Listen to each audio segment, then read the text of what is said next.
Who the hell are you? You in the very back. What are hello বন্ধুরা, কেমন আছেন সবাই? এই ভিডিওতে ঘটতে চলা সব ঘটনাই কাল্পনিক, তাই কেউ বাস্তব মনে করবেন না। বরাবরের মতো আজকেও আমি এক্সপ্লেন করব ডেথ নোট সিরিজের তৃতীয় এবং চতুর্থ পর্ব। এখন পর্যন্ত এই সিরিজে রিলিজ হওয়া 37টি পর্বের মধ্যে 2টি পর্ব অলরেডি এক্সপ্লেন করে দিয়েছি, তাই যারা সেই ভিডিওগুলো অলরেডি দেখে ফেলেছেন তাদেরকে বলছি এই ভিডিওতে একটি লাইক দিয়ে চলুন শুরু করা যাক।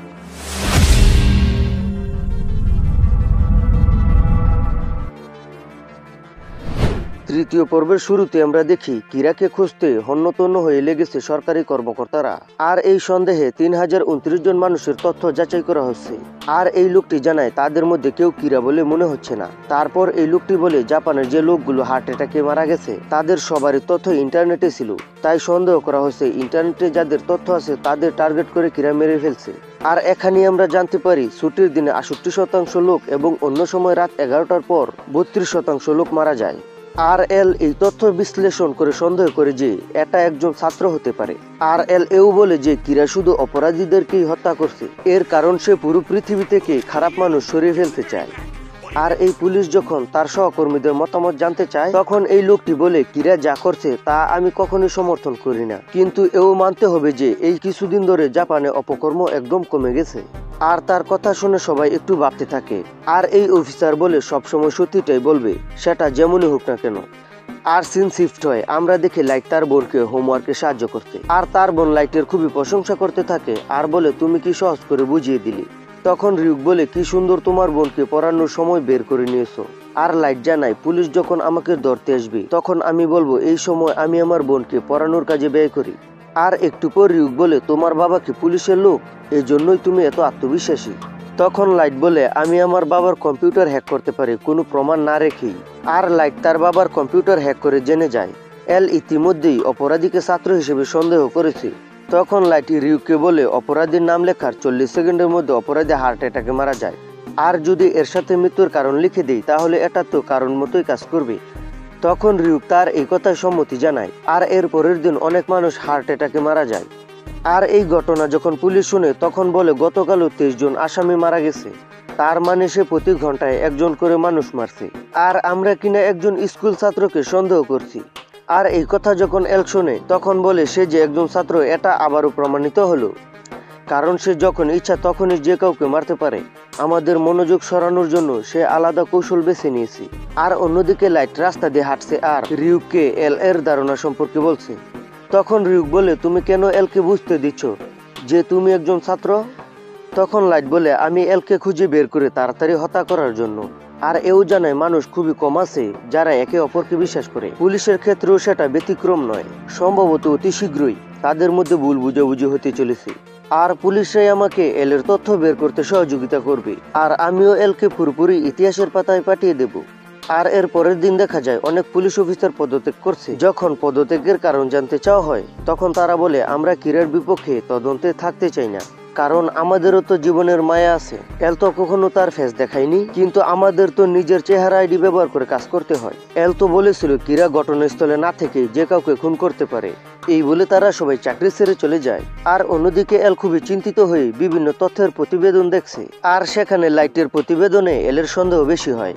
আর এদিকে লাইট আর রিউক বাসায় যাচ্ছে। তখন রিউক অনেক কথা বলতেছিল, এত কথা শুনে লাইট খুবই বিরক্ত হচ্ছিল। তখন লাইট বলে এত কথা বলছো কেন। তখন রিউক বলে তোমাকে কেউ একজন ফলো করে পিছন পিছন আসছে। আর এই কথা শুনে লাইট দাঁড়িয়ে পড়ে আর দেখা যায় আসলে কেউ তাকে ফলো করছে। তখন লাইট পিছনে না তাকিয়ে বাসার দিকে হাঁটতে থাকে। আর বাসায় সে মনে মনে বলতে থাকে আমাকে এবার ফলো করা শুরু করছে, এই সমস্যা থেকে খুব শীঘ্রই মুক্তি পেতে হবে। তখন রিউক লাইটকে বলে আমি তোমাকে একটা কথা বলতে চাই, সেটা হলো তুমি যদি আমার একটা চোখ নাও তাহলে তুমি যে কারো দিকে তাকিয়ে তার নাম এবং বয়স দেখতে পাবে, তবে এর বিনিময়ে আমাকে তোমার অর্ধেক আয়ু দিয়ে দিতে হবে। তখন লাইট বলে আমি আমার আয়ুর বদলে কেন তোমার চোখ নেব, আমি যদি বেঁচেই না থাকি তাহলে তোমার চোখ দিয়ে কি হবে। আর এখানেই তৃতীয় পর্ব শেষ হয়। আর চতুর্থ পর্বে আমরা দেখি লাইট বিছানায় শুয়ে আছে আর রিউক তার মন খারাপ করে বলছে তাদের পৃথিবী অতি শীঘ্রই ধ্বংস হয়ে যাবে। আর লাইট তাকে তার পৃথিবী সুন্দর করার কথা বলে তার মন ভালো করে দেয়। আর একটু পর লাইট বলে আমার পিছনে লাগা টিকটিকিটার নাম বের করার একটা উপায় খুঁজে পেয়েছি। এই বলে রিউকের কাছে কিছু একটা জিজ্ঞেস করে। আর এর পরের দিন লাইটের বাবার কাছে একটি কল আসে, আর সেখানে বলে এর আগের দিন আরো 6 জন হার্ট অ্যাটাকে মারা গেছে, কিন্তু এইবার তারা মরার আগে সবাই বিভিন্ন ধরনের আচরণ করছিল। আর এই কথা যখন এল শুনে তখন সে বলে, আমার মনে হয় কিরা এদের উপর কোনো পরীক্ষা চালাচ্ছে। আর এই কথা শুনে পুলিশ অফিসার বলে, কিরা মানুষের জীবন নিয়ে খেলছে, এটা ক্ষমার অযোগ্য অপরাধ। আর অন্যদিকে লাইট তার পরীক্ষার ফলাফল পেয়ে খুবই খুশি, কারণ সে যেভাবে মারতে চেয়েছে ঠিক সেভাবেই হয়েছে। আর সে ডেথ নোটে যা লিখেছে রিউকে তাই শোনাছিল। আর লাইট বলে, যেভাবে হোক গোয়েন্দাদের আমার পিছু ছাড়াতে হবে। এই বলে সে একটি মেয়েকে কল দেয় আর তার প্রয়োজনীয় কথাগুলো সেরে নেয়। আর সকালবেলা দেখা যায় একটি লোক লাইটের পিছু নিয়েছে, আর এটা লাইট খুব ভালো করেই জেনে যায়। আর একটি বাস স্টেশনে তার বান্ধবীর সাথে দেখা করে ডেটিং এর জন্য চলে যায়। আর এই দৃশ্য ফলো করা ব্যক্তিটি দেখে বলে, সে তো সাধারণ ছেলেদের মতোই ছুটির দিনে মেয়ে নিয়ে ডেট করে। আর লাইট তার বান্ধবীকে নিয়ে বাসে করে কোথাও যাচ্ছিল, তখন দেখা যায় সেই ব্যক্তিটিও বাসে উঠে। আর তারা দুজন বাসে বসে পড়াশোনা বিষয়ে গল্প করতে থাকে। কিছুক্ষণ পর একটি স্টেশন থেকে একজন বাসে উঠে তার গান দিয়ে ভয় দেখাতে থাকে। আর লাইট একটু চালাকি করে তার পিছনে থাকা সেই ব্যক্তিটির নাম জেনে নেয়। আর তখন আমরা জানতে পারি এই ব্যক্তি একজন FBI এজেন্ট।